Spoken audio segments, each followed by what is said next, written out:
Bienvenidos a Ruta ADN 40. El próximo martes 30 de abril se conmemora el Día del Niño. El antecedente data del final de la Primera Guerra Mundial, cuando se comenzó a generar conciencia sobre la necesidad de generar protección especial y bienestar para los infantes, lo que derivó en la Declaración de Ginebra a la que México se adhirió. Cada país fue exhortado a conmemorarlo en una fecha de su elección y en México fue el presidente Álvaro Obregón quien en 1924 estableció oficialmente el día 30 de abril.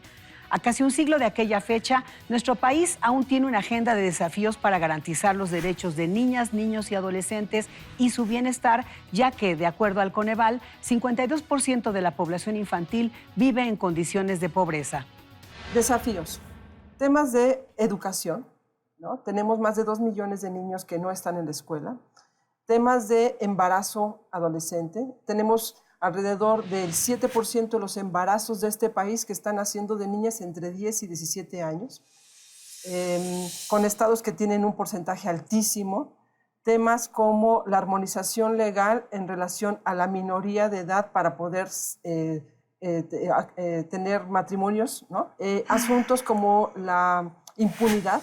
Tenemos un grave porcentaje, o sea, 0% de casos que no se atienden por los medios jurídicos. Tenemos delitos que no están siendo atendidos y tenemos un grave problema con la impunidad. Temas de desaparición de niñez, temas de trabajo infantil, mayoritariamente en zonas rurales respecto a zonas.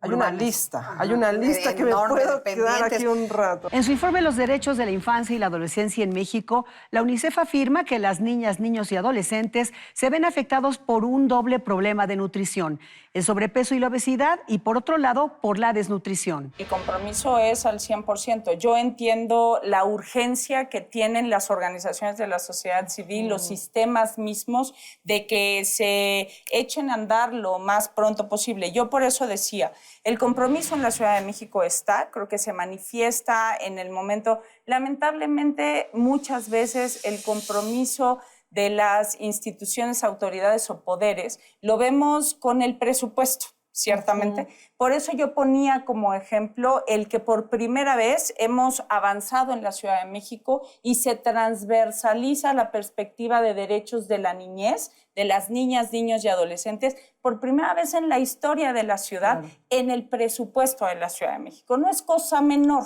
tú lo sabes, no es cosa menor. Además, han estado o hemos estado en comunicación con todas las organizaciones de la sociedad civil, incluyendo a Redim, evidentemente, con la Comisión de Asuntos de la Niñez en el Congreso de la Ciudad. No todo es el Ejecutivo. Tenemos una división de poderes que tiene que funcionar y la sociedad civil nos tiene que ayudar a que esto funcione y tomar en cuenta también el trabajo que hace el legislativo. Yo entiendo que muchas veces nos vamos por las soluciones más rápidas, inmediatas, pero también los procesos a veces son complicados. Y después de haber recibido un país como el que recibimos, con los datos que estamos dando, como los 3 años de abandono o como los 6 años en el que no se avanzó en los derechos de las niñas y los niños, la verdad es que retomar el país en un punto cero, pues la verdad es que está siendo complicado, incluyendo a la propia Ciudad de México. Los indicadores en las comunidades indígenas son todavía más lacerantes, ya que el 91% de niñas y niños de esas regiones viven en condiciones de pobreza.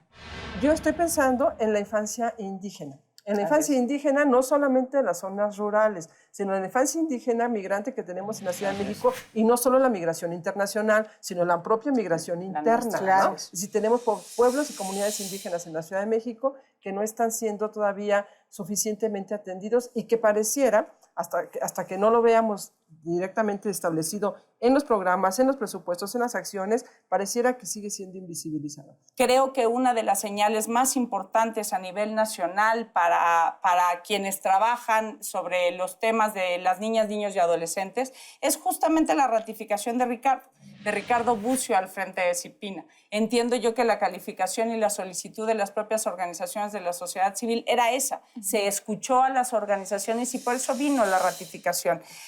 La Constitución nos abre la puerta para atender con esa particularidad los derechos de las niñas, niños y adolescentes en todas sus características y condiciones propias, personales. Entonces, ahí estamos. El 20 de noviembre de 1989, la ONU redactó la Convención de los Derechos de los Niños, en las que se establecieron los derechos de niñas, niños y adolescentes, y México los garantiza a través de la Constitución y de los tratados internacionales. De acuerdo a la Comisión Nacional de los Derechos Humanos, las niñas, niños y adolescentes tienen 20 derechos, de los cuales 8 son fundamentales: el derecho a la vida, a la educación, a la alimentación, la salud, el agua, la identidad y a la protección. Asimismo, tienen derecho a la igualdad sustantiva, a la no discriminación, a expresar con libertad sus ideas, a vivir sin violencia, al acceso a la justicia, entre otros. En 2014 se publicó la Ley General de Niñas, Niños y Adolescentes, que a su vez permitió la creación de un Sistema Nacional de Protección para la Infancia. México enfrenta retos como el de ser el 8º país en el mundo con el mayor número de matrimonios infantiles. La cifra no contempla a las mujeres que no inscriben su unión en el registro civil. Quien se lleva la mayor parte de las repercusiones son las mujeres o las adolescentes. Vemos que ya no asisten a la escuela, que dejan de estudiar y se dedican a hacer trabajos del hogar. Vemos que se incrementan los embarazos adolescentes, es decir, hay una expectativa de cuando te juntas, pues lo primero que tienes que hacer es tener una familia y tener un hijo. Entonces, pues estas afectaciones van más hacia las chavas, tienen implicaciones en su salud, pues evidentemente su cuerpo no está preparado pues para tener un embarazo temprano. Y lo vemos en el tema de protección. Hicimos un análisis de qué sucedía con las personas que se casaron antes de los 18 años y después de los 18 años, y encontramos que quienes se casaron antes de los 18 sufren más violencia sexual, económica, física y psicológica por parte de sus parejas en comparación a quienes se unieron después de los 18 años de edad. Ivonne, dices máximo 18, el mínimo que hayan registrado de niñas casadas. Pero hemos encontrado uniones de hasta niñas de 10 años. Que cabe señalar que esto era una cuestión de género. La gran mayoría, 4 de cada 5 unidos en matrimonio legal, eran niñas. Y 9 de cada 10 de 15 a 17 eran adolescentes, que además estaban unidas no con su par, ¿no? Porque hay quien manifestaba que esto era parte de la autonomía progresiva, pero no se estaban casando un adolescente con otro adolescente. Se estaba casando una niña o un adolescente con hombres muchísimo mayores que ellas, y donde además había una especie de discrecionalidad de parte de los jueces para definir en qué casos sí y en qué casos no se podía aplicar el matrimonio. Y tenía muchas veces que ver con, por ejemplo, limpiar la honra de la familia, ¿no? Solventar un tema de un embarazo, que si estamos hablando de un embarazo infantil, seguramente va ligado a un abuso sexual infantil. Claro. Entonces, la legalización no termina con el problema, no termina con las uniones de hecho, pero nos ayuda a impulsar el cambio cultural. Eso creo que es lo más importante, sentar el precedente que desde el Estado, desde la parte legal, no se va a tolerar, no va a haber tolerancia al matrimonio infantil. Aunque el Senado y la Suprema Corte de Justicia avalaron por unanimidad la prohibición del matrimonio infantil, hay problemas vinculados a esa situación. México ocupa el primer lugar mundial en embarazos adolescentes. En este grupo, el número de embarazos se incrementó de 70.9 a 77% por cada 1,000 mujeres, lo que constituye un problema de salud pública. Lo que nosotros desde Save the Children estamos proponiendo es impulsar una política pública que ataque las causas de estas uniones tempranas. Una, impulsando las oportunidades de educación, sobre todo para las niñas. 2, creando mecanismos de divorcio para quienes ya se encuentran casados hoy en día y que el divorcio pues, pueda ser de forma rápida y expedita. 3, hacer campañas de sensibilización hacia la población. Normalmente este tema pues, está muy naturalizado dentro de la sociedad, ¿no? Inclusive en algunas ocasiones hemos visto que quienes se unen a temprana edad adquieren otro estatus dentro de su familia. ¿Cuál es la idea? Que el servidor público que recibe o atiende como primer contacto a muchas de estas niñas o adolescentes no solo se dedique a hacer su trabajo. ¿A qué me refiero? A veces llega una niña embarazada a dar a luz a un hospital y es una niña muy pequeña, y el médico, pues bueno, está enfocado a salvarle la vida, porque muchas veces son embarazos de muy alto riesgo. Claro.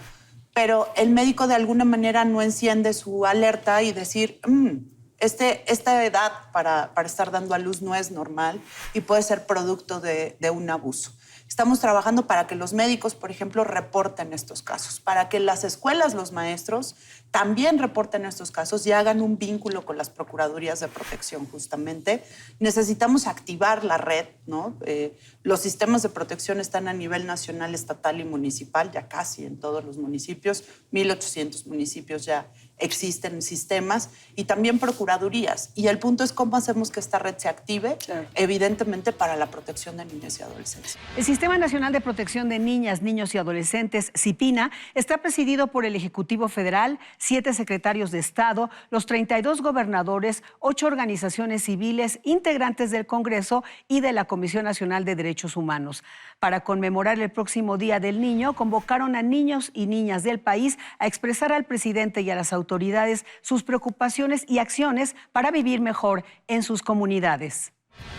Un carro y un barco, un avión, y helicóptero y libros, comida, leche, que aquí la está rico. Soy de Venado y allá no hay agua, piscina, juguetes para los niños y cuadernos, lápices y están rotos, hospitales, los campos. Le mando saludos. Un salón para aprender inglés y que abran otra vez el salón de computación y que venga otra vez nuestro maestro. Para ser feliz es que mi familia jamás se separe, estudiar,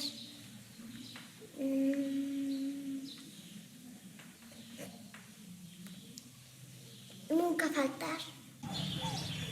A mí me gustaría que hubiera espacios grandes para que los niños jugaran, hubiera una clase de música y